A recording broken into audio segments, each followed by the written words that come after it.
Արուս Ոսկանյանը Դարբասյան ծնվել է 1889 թվականի ապրիլի 28-ին Կոստանդնուպոլսում, հայկական ընտանիքում։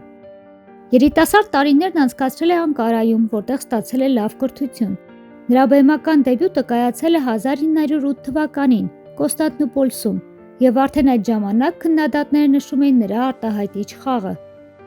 1910 թվականին Ոսկանյանը տեղափոխվել է Անդրկովկաս եւ հաստատվել Բաքվում։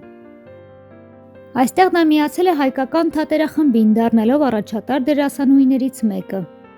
Շեքսպիրի Համլետում, Օֆելիայի եւ Օթելոյում Դեզդեմոնայի, ինչպես նաեւ Շիրվանզադեի Չար ոգի եւ Նամուս պիեսներում Սոնա եւ Սուսանի դերերը նրան մեծ ճանաչում են բերել։ Այդ շրջանում նա ամուսնացել է դերասան Հովսեփ Ոսկանյանի հետ, որի հետ կիսել է թե բեմը, թե կյանքը։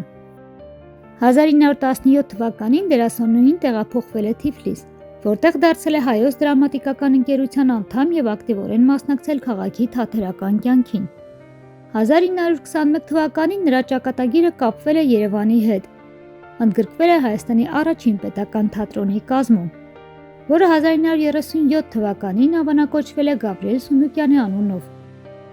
Այստեղ Ոսկանյանը դարձել է այն առաջատար դերասանուհիներից մեկը, որոնք ձևավորել են միջպատերազմյան շրջանի հայկական թատրոնի դեմքը։ Արվեստում ունեցած վաստակի համար Ոսկանյանն արժանացել է հայկական ԽՍՀ վաստակավոր արտիստի կոչման 1927 թվականին, իսկ 1935 թվականին հայկական ԽՍՀ ժողովրդական արտիստի կոչման։ Արուս Ոսկանյանը մահացել է 1943 թվականի հուլիսի 20-ին Երևանում։